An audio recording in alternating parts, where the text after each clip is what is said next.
오늘 주시는 하나님의 말씀은 신약성경 빌립보서 1장 말씀입니다.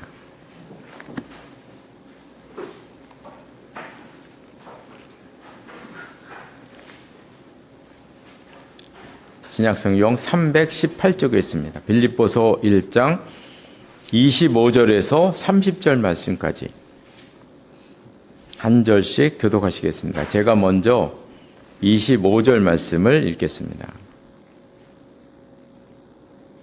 내가 살 것과 너희 믿음의 진보와 기쁨을 위하여 너희 무리와 함께 거할 이것을 확실히 아노니 내가 다시 너희와 같이 있으므로 그리스도 예수 안에서 너희 사랑이 나타로 말미암아 인정하게 하려 함이라. 오직 너희는 그리스도의 복음에 합당하게 생활하라. 이는 내가 너희에게 가보나 떠나 있으나 너희가 한 마음으로 서서 한 뜻으로 복음의 신앙을 위하여 협력하는 것과 무슨 일을 대적하는 자들 때문에 여호와의 아니하는 이 일을 듣고자 하느냐. 이것이 우리에게는 멸망의 증거요 너희에게는 구원의 증거니 이는 하나님께로부터 난 것이라. 그리스도를 위하여 너희에게 은혜를 주신 것은 다만 그를 믿을 뿐 아니라 또한 그를 위하여 고난도 받게 하려 하심이라. 너희에게도 그와 같은 싸움이 있으니 너희가 내 안에서 본 바요 이제도 내 안에서 듣는 바니라. 아멘. 이 말씀 위에 하나님의 은혜가 함께 하시기를 바랍니다. 우리가 지난주에는 바울의 기도에 대해서 잠깐 생각해 보았습니다. 우리가 서신에 나와 있는 바울의 기도를 이렇게 내용을 한번 연구해 보면 바울은 자기 자신을 위해서는 별로 기도를 하지 않습니다. 예수님의 말씀처럼 대부분 이제 그의 나라와 그의 의를 구하는 그런 기도를 하는데요. 자기를 위한 기도도 복음을 잘 전할 수 있도록 담대함과 용기를 달라. 이제 그런 내용입니다. 바울도 많은 어려움을 갖고 있었을 것이 분명합니다. 먹거리 문제도 심각했을 거고요. 건강 문제도 심각했고요. 안전 문제도 심각했습니다. 그런데 바울은 그런 문제를 놓고 기도를 하지 않아요. 왜냐하면 그런 게 당연하다고 생각했기 때문에. 그건 믿는 사람이 겪어야 할 당연한 것이다 이렇게 생각했기 때문에 그런 문제를 놓고 기도를 하지 않아요. 바울은요. 그저 오직 그리스도의 존귀함, 그리스도의 존귀함을 위해서 기도합니다. 그래서 저는 바울의 그런 이제 기도 제목과 저를 비롯한 한국교회 성도들의 기도 제목을 제가 좀 비교를 좀 해봤습니다. 바울 사도가 저와 우리 한국교회 성도님들의 기도 제목을 본다면 그 기도 제목을 보고 바울은 무슨 생각을 할까? 아마도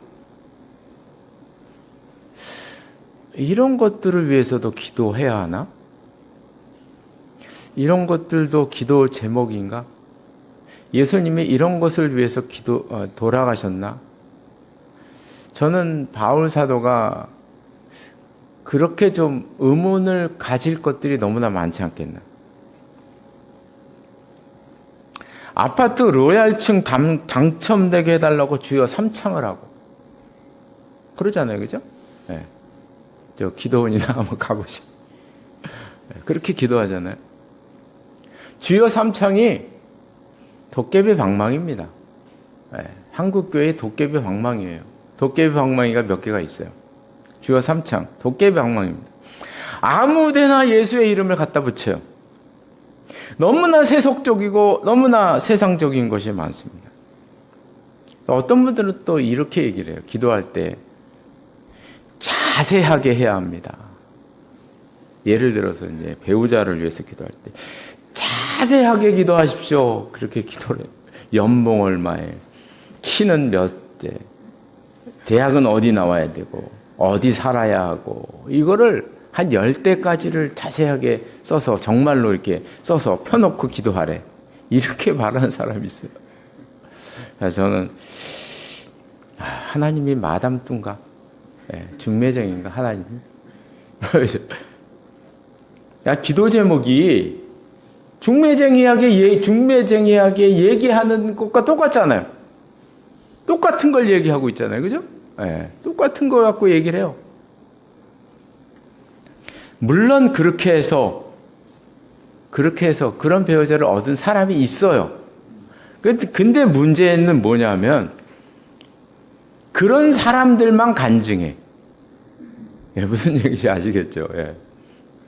그런 사람들만 말을 한다는 거예요. 그러니까 사람들이 다 그렇게 해야 되는 줄 알아. 그럼 제가 한번 질문을 해보죠. 그렇게 기도 제목을 놓고 그대로 그런 남자와 여자를 만나서 결혼한 사람이 많겠어요? 아닌 사람이 많겠어요? 어떤 게 많을 것 같아요? 얘기를 안 해서 그렇지, 그렇게 안 된 사람은 얘기를 안 해요. 된 사람만 얘기해요. 그러니까 그 사람들이 표준이 되는 거예요. 자꾸 얘기를 하니까. 어디 가서 얘기하니까. 방송에서 내가 얼마 전에 방송에서 어느 분이 얘기하더라고요. 또 그 방송을 타요. 그게 진리로 알게 돼요. 그러니까 그렇게 하는 거예요. 그러니까 그런 천박한 기도 제목이 진짜 기도 제목인 줄 알고 돌아다니고 있는 거예요. 그 사람들만 얘기하니까. 그게 쳇바퀴 돌듯이 계속 돌아가요.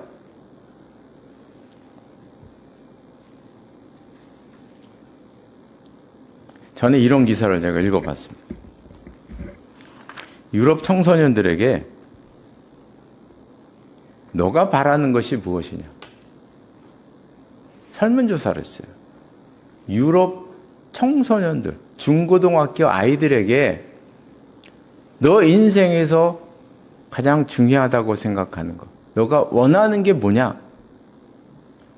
그랬더니 제일 높게 나온 게 뭐냐면, 저는요 그거 보고 너무 깜짝 놀랐어요. 첫째, 세계 평화. 두 번째, 환경보호. 두 가지.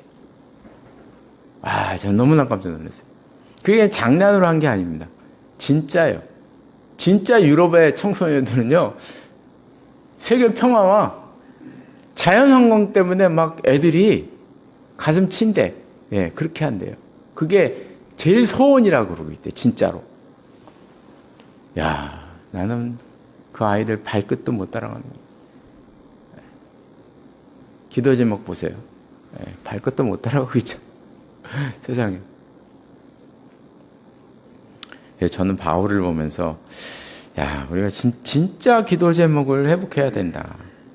진짜 기도 제목을 회복해야 되지 않겠나. 그런 생각을 많이 했고, 도전을 많이 받았습니다. 오늘 보면 이제 27절에 보면, 그리스도의 복음에 합당하게 생활하라. 이런 말씀을 하십니다. 그리스도의 복음에 이제 합당하게 생활하는데, 오늘 말씀에서는 그 두 가지를 주의 있게 봐야 되는데, 먼저는 27절 하반절에 한 마음으로 서라. 이런 말씀이 나옵니다. 한 마음으로 서서 한 뜻으로 생활을 하라. 이런 얘기합니다. 여기서 한 마음으로 서라는 말은 군사 용어예요. 군대 용어인데요. 로마 군인들이 이제 큰 방패나 큰 창을 들고 일렬로 쭉 서 있는 그 모습.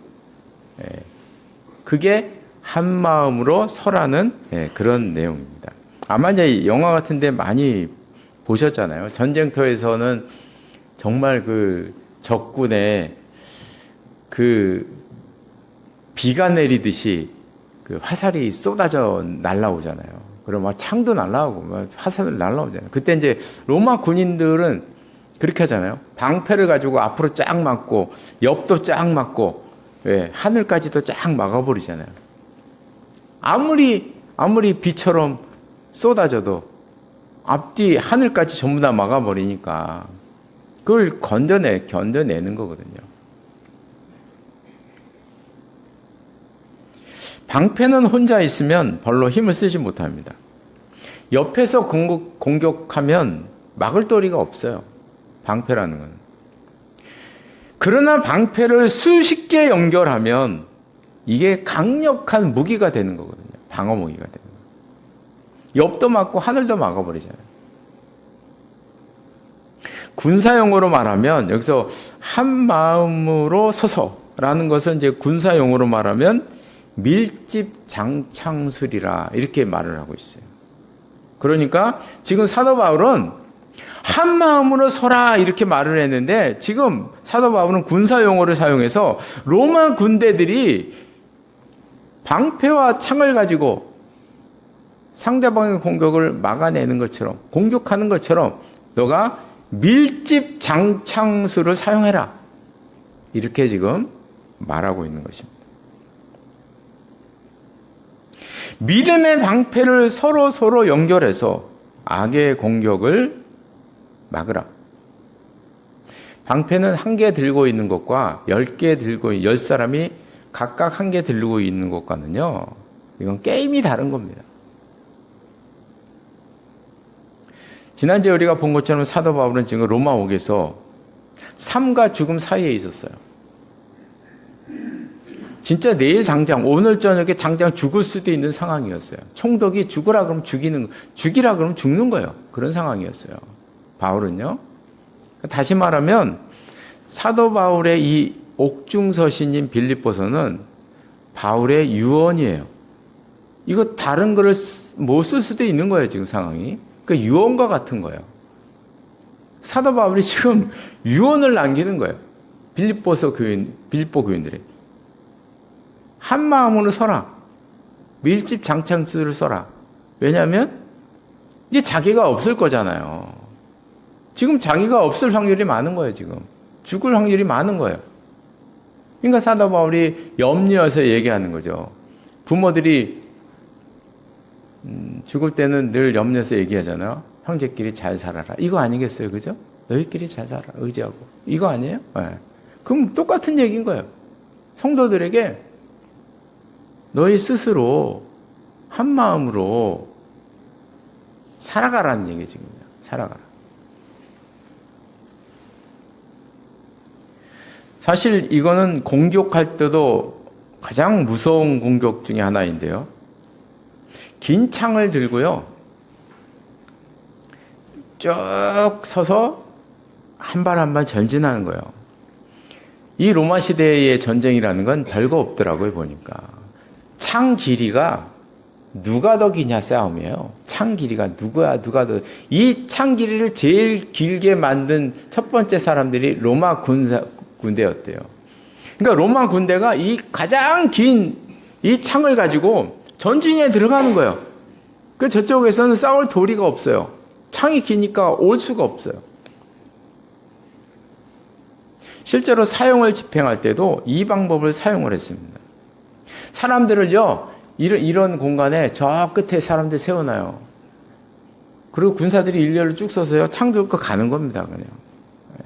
뭐 다른 거 하는 게 없어요. 그게 사형이에요. 참 잔인하죠, 그죠? 잔인한 걸 우리 웃으면서 얘기합니다.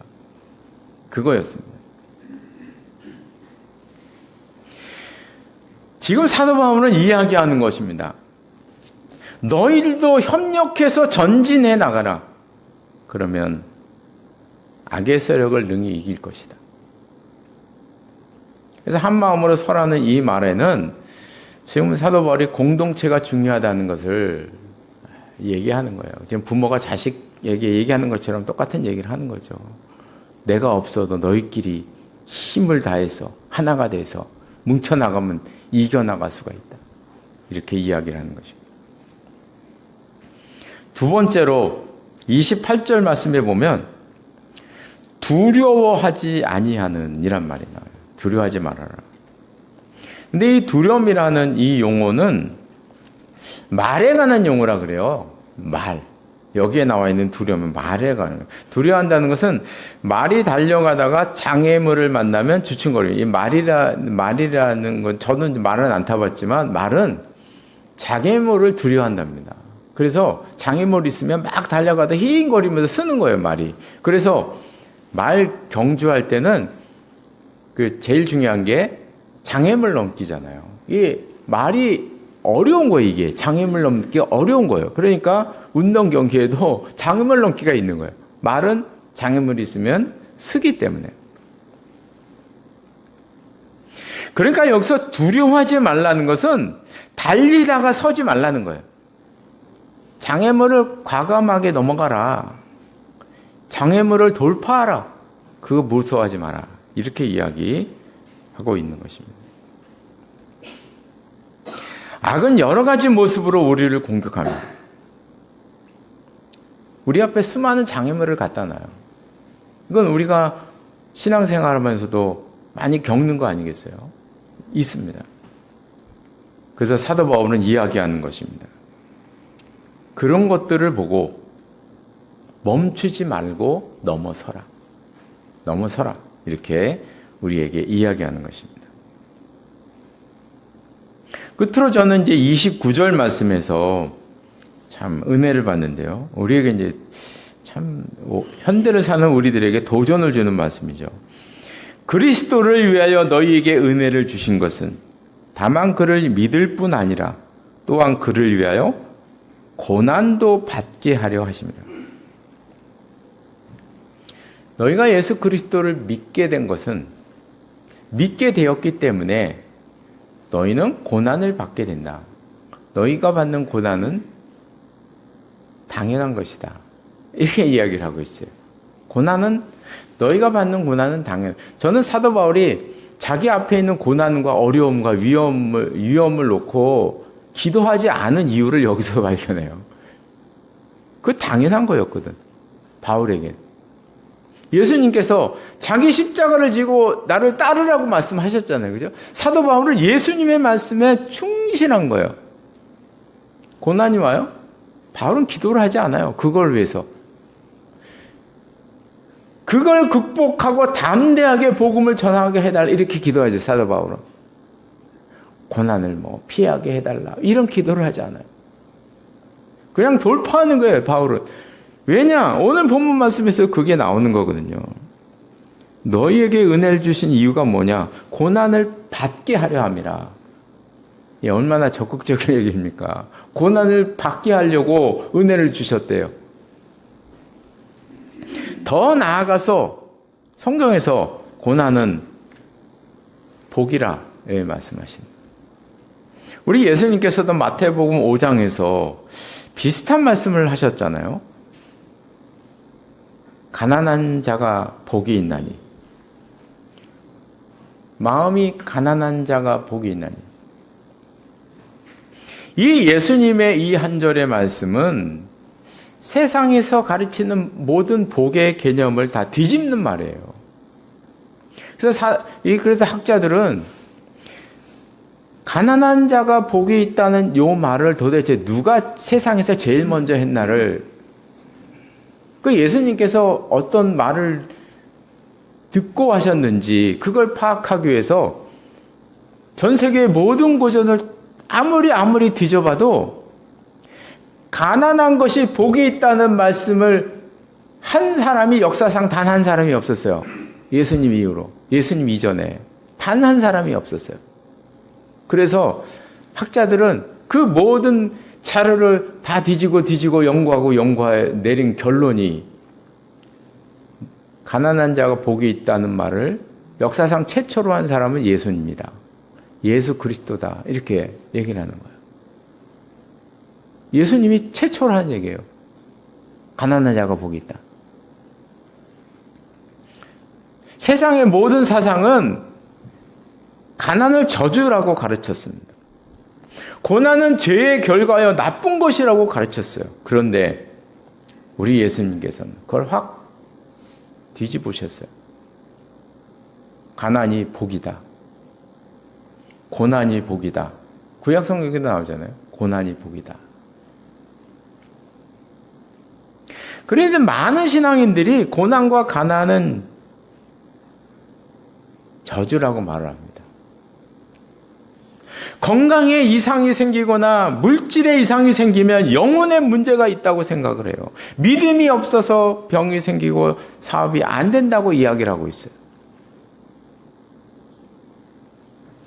천박한 복의 개념이 돌아다니고 있어요.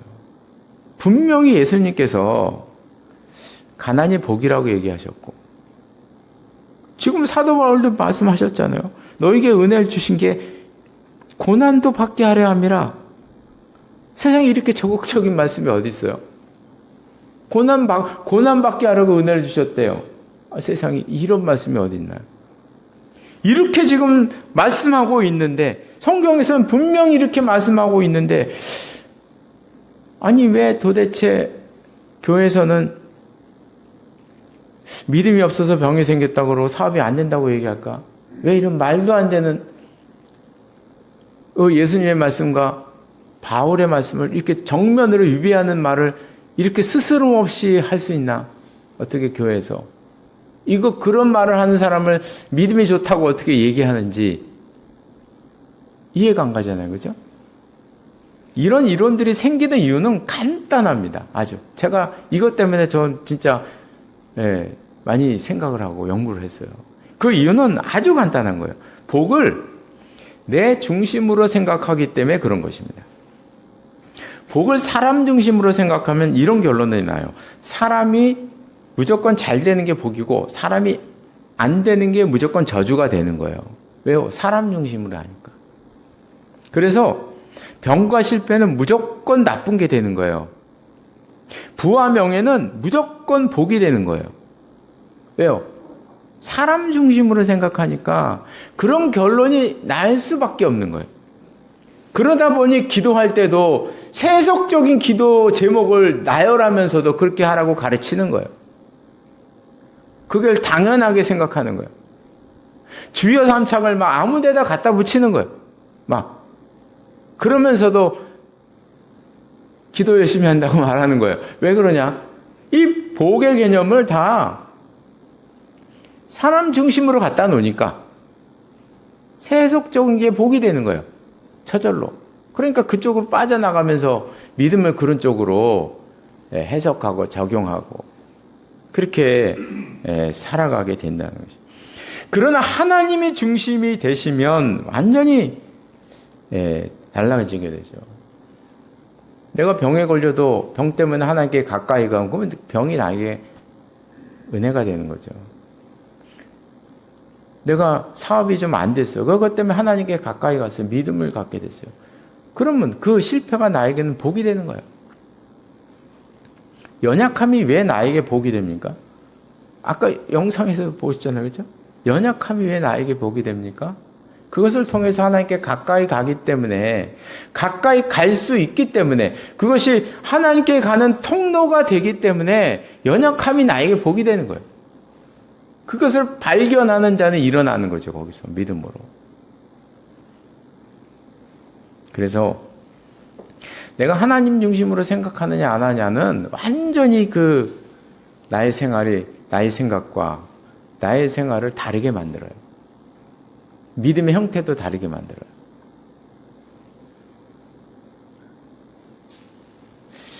이제 말씀을 마치겠습니다. 오늘 또 이제 두려워하지 말라는 말씀이 나오는데, 우리가 세상을 살면서 두려워하게 된 원인 중 하나가 결국 아까 그 영상에서 나오는 그 연약함과 또 통하는 거예요. 결국에는 내가 연약할 때 그 연약함에 집중하다 보면 두려워지고 빠지게 되고 헤어나지 못하게 되는 거죠. 그래서 힘들어지는 거예요. 나락에 가게 되는 거예요. 근데 이곳에서 벗어나는 것이 결코 불가능한 것이 아니라는 사실은 이미 벗어났거나 벗어나고 있는 사람들이 있다는 것에서 알 수가 있는 거거든요. 성경에 많은 신앙인들이 우리에게 그걸 알려주고 있고, 지금도 살아가면서 그 모든 것들을 극복해 살아나가고 있는 사람들을 통해서도 우리가 그걸 알 수가 있는 거거든요. 그들이 했으니 나도 할 수 있는 거죠. 나도 할 수 있는 거예요. 그래서 아까 말씀드린 것처럼 여기서 벗어날 수 있는 두 가지의 방법. 하나는 시선을 바꿔라. 나의 연약하면서 시선을 바꿔라. 일반 학문에서 심리학자들이 얘기하는 것들이에요. 시선을 바꿔라. 그러나 우리 믿는 우리들에게는 그것도 중요하지만 또 하나가 있잖아요.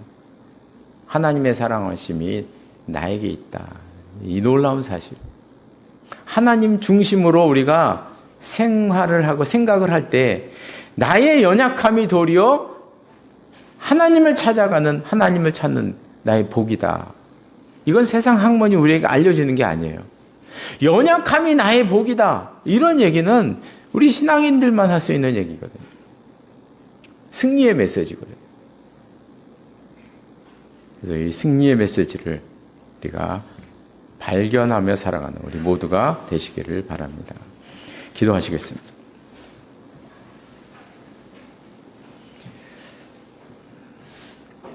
하나님 아버지, 오늘 우리들에게 참 좋은 영상을 보게 해주셔서 감사를 드립니다. 우리의 연약함, 정말 내 스스로의 힘으로 헤어나오기가 참으로 어려운 일임을 저희들이 압니다. 그러나 우리가 그 연약함을 통해서 하나님께 더 가까이 간다는 놀라운 사실을 깨달을 때 예수님께서 말씀하신 것처럼 가난이 너희에게 복이요 고난이 너희에게 복이라 하는 이 놀라운 바울의 말씀과 옛날 선조들의 말씀에 우리가 아멘으로 화답할 수 있을 줄로 믿습니다. 저희들에게 은혜를 베풀어 주셔서 우리가 사도 바울처럼 살지도 못하지만 그 믿음의 마음, 연약함이 도리어 하나님의 은혜요, 고난이 바로 하나님의 은혜라는 이 놀라운 사실, 그런 거를 통해서 하나님께 더 가까이 가며 하나님을 더 깊이 믿는다는 이 놀라운 사실을 깨닫게 하시고 알게 하시고, 그래서 우리가 힘들어할 때 그곳에서 믿음으로 일어날 수 있는 저희들의 삶이 될 수 있도록 인도하여 주시옵소서. 예수님의 이름으로 기도드리옵나이다. 아멘.